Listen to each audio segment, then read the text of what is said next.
निर्गमन अध्याय 26। निर्गमन अध्याय 26। फिर निवास स्थान के लिए 10 पर्दे बनवाना। इनको बटी हुई सनी वाले और नीले, बैंगनी और लाल रंग के कपड़े का कढ़ाई के काम किए हुए करूबों के साथ बनवाना। एक एक पर्दे की लंबाई 28 हाथ और चौड़ाई 4 हाथ की हो। सब पर्दे एक ही नाप के हो। 5 पर्दे एक दूसरे से जुड़े हुए हो। फिर जो 5 पर्दे रहेंगे वे भी एक दूसरे से जुड़े हुए हो, और जहां ये दोनों पर्दे जोड़े जाए वहां की दोनों छोरों पर नीली नीली फलियां लगवाना।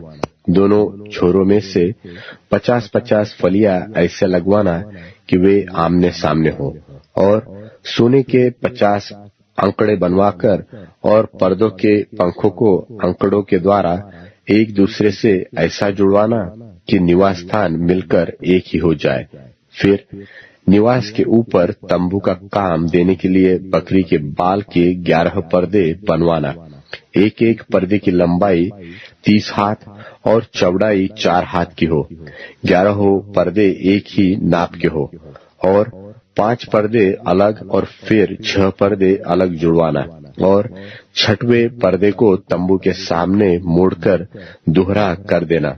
और तू 50 अंकड़े उस पर्दे की छोर में जो बाहर से मिलाया जाएगा, और 85 अंकड़े दूसरी ओर के पर्दे की छोर में जो बाहर से मिलाया जाएगा बनवाना, और पीतल के 50 अंकड़े बनवाना, और अंकड़ों को फलियों में लगाकर तंबू को ऐसा जुड़वाना कि वह मिलकर एक ही हो जाए। और तंबू के पर्दों का लटका हुआ भाग अर्थात जो आधा पट रहेगा वह निवास की पिछली ओर लटका रहे, और तंबू के पर्दों की लंबाई में से हाथ भर इधर और हाथ भर उधर निवास के ढांपने के लिए उसकी दोनों अलंगों पर लटका हुआ रहे।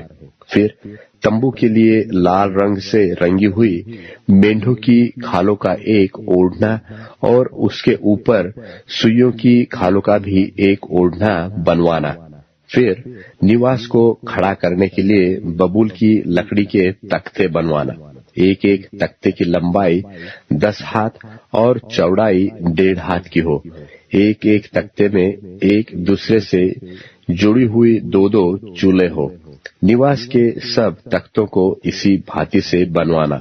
और निवास के लिए जो तख्ते तू बनवाएगा उसमें से 20 तख्ते तो दक्षिण की ओर के लिए हो, और 20 तख्तों के नीचे चांदी की 40 कुर्सियां बनवाना, अर्थात एक एक तख्ते के नीचे उसके चूल्हे के लिए 2-2 कुर्सियां। और निवास की दूसरी अलंग अर्थात उत्तर की ओर 20 तख्ते बनवाना, और उनके लिए चांदी की 40 कुर्सियां बनवाना, अर्थात एक एक तख्ते के नीचे 2-2 कुर्सियां हो।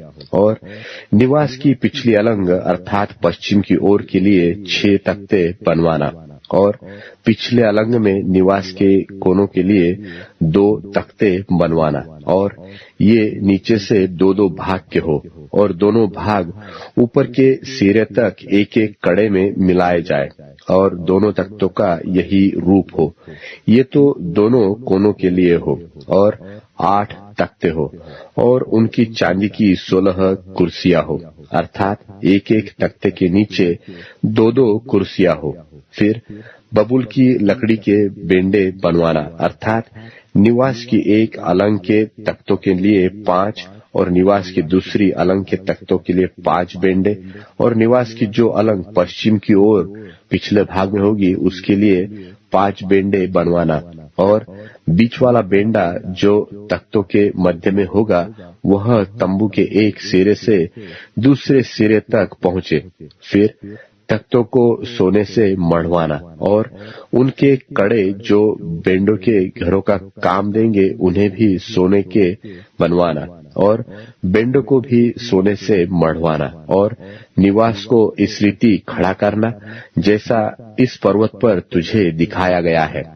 फिर नीले, बैंगनी और लाल रंग के और पटी हुई सूक्ष्म सनी वाले कपड़े का एक बीच वाला पर्दा बनवाना। वह कढ़ाई के काम किए हुए करूबों के साथ बने और उसको सोने से मढ़े हुए बबूल के 4 खंभों पर लटकाना। इनकी अकड़ियां सोने की हो और ये चांदी की 4 कुर्सियों पर खड़ी रहे और बीच वाले पर्दे को अकड़ियों के नीचे लटकाकर उसकी आड़ में साक्षी पत्र का संदूक भीतर लिवा ले जाना। सो वह बीच वाला पर्दा तुम्हारे लिए पवित्र स्थान को परम पवित्र स्थान से अलग किए रहे। फिर परम पवित्र स्थान में साक्षी पत्र के संदूक के ऊपर प्रायश्चित के ढकने को रखना और उस पर्दे के बाहर निवास की उत्तर अलंग मेज रखना और उनकी दक्षिण अलंग मेज के सामने दिवट को रखना। फिर तंबू के द्वार के लिए नीले, बैंगनी और लाल रंग के और बटी हुई सूक्ष्म सनी वाले कपड़े का कढ़ाई का काम किया हुआ एक पर्दा बनवाया और इस पर्दे के लिए बबूल के 5 खंबे बनवाना और उनको सोने से मढ़वाना।